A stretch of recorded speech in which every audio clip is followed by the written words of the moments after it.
सावली बागच्या बाबतीमध्ये अर्धवट वकील अनिल परब यांच्याकडून हेतुपुरस्सर उलटसुलट बातम्या देऊन सातत्यानं मीडियामध्ये आमची बदनामी करण्याचं कटकारस्थान चालू आहे। आता त्यांचं म्हणणं आहे की मला लायसन्स जमा केले तर लायसन्स नको, मला राजीनामा पाहिजे। तू राजीनामा मागणार कोण? संबंध काय तुझा येतो? खोटे आरोप करायचे आणि राजीनामा मागायचे असं असेल तर या मंत्रिमंडळामध्ये एक मंत्री पण शिल्लक राहणार नाही ना। बाप दाखवून साध्य करणार। मी आज पुन्हा एकदा आपल्याला मुद्दाम सांगतोय, ही अग्रीमेंट बघा, ही अग्रीमेंटची कॉपी आहे। त्याच्यामध्ये शरद शेट्टींचं नाव आहे, शरद शेट्टींचं नाव आहे। यामध्ये कॉलम 6 मध्ये असं म्हटलेलं आहे, यापुढे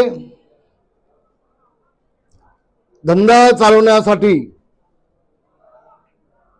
कबूल करत आहे की चालवणारा कबूल करत आहे की कोणताही बेकायदेशीर धंदा मी सदर जागेत चालवणार नाही। कलम 6 मध्ये लिहिलंय। आणि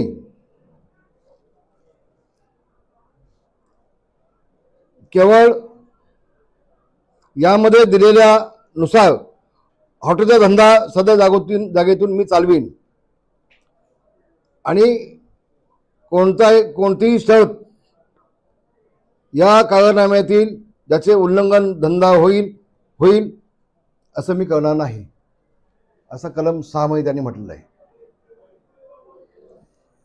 चष्मा घेऊन माझा। कलम 7 मध्ये त्यांनी म्हटलंय, धंदा चालवणार येथे मालक यांना हमी देत आहेत की सर्व कृत्ये कोणतीही जी केलेली असतील, फौजदारी किंवा दिवाणी कायदेशीर कारवाई, दंड आणि इतर दावे धंदा चालविताना जर कोणतेही केले गेलं कोणत्याही अधिकाऱ्याकडून तर त्याला धंदा चालवणारे हे जबाबदार असतील। धंदा चालवणारे हे जबाबदार असतील आणि ग्राहक यांना कोणतेही मालक यांना कोणतीही जबाबदारी देणार नाही किंवा कोणतेही मालकाची जबाबदारी राहणार नाही, याला पूर्णपणे जबाबदार धंदा चालवणारा असेल। कलम 6 आणि 7 मध्ये स्पष्ट म्हटलेलं आहे। आणि असं असताना ज्यावेळेला पोलिसांनी कारवाई केली आणि स्पष्ट झालं की त्यामध्ये ऑर्केस्ट्रा फक्त नसून अन्य काही गोष्टी तिथे आढळल्या, त्यावेळेला आम्ही तात्काळ त्याला त्या हॉटेलमधून बाहेर काढला, त्याला टर्मिनेटर नोटीस दिली।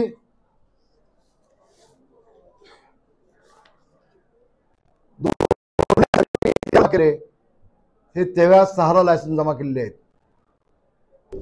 आणि या महासाहेबांनी विधानसभेत कधी काढलं? 18/7 18 तारखेला यांनी विधिमंडळामध्ये काढलं। त्याच्या आधीच 13 तारखेला हे दोन्ही लायसन्स आम्ही जमा केलेले आहेत। हा बसा भाव खाऊन जातोय जसं काय मी विधिमंडळामध्ये विषय काढला म्हणून लायसन्स यांनी जमा केलेत। नाही, चूक। आम्ही नीतिमत्ता म्हणून जवळ आम्हाला आढळलं, तात्काळ अग्रीमेंट टर्मिनेट केली, हे दोन्ही लायसन्स पोलिसांकडे जमा केले आणि हॉटेल बंद देखील तात्काळ केलं। 2 महिने आधीच हॉटेल बंद करून टाकलं।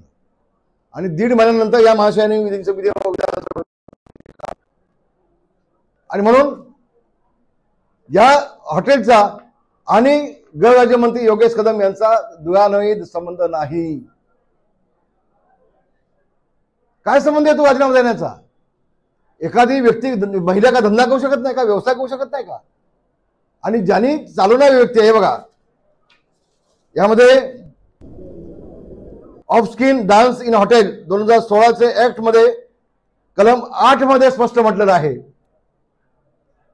कलम 8 मध्ये स्पष्ट म्हटलेलं आहे, नियम 16 मध्ये की जी व्यक्ती जो इसम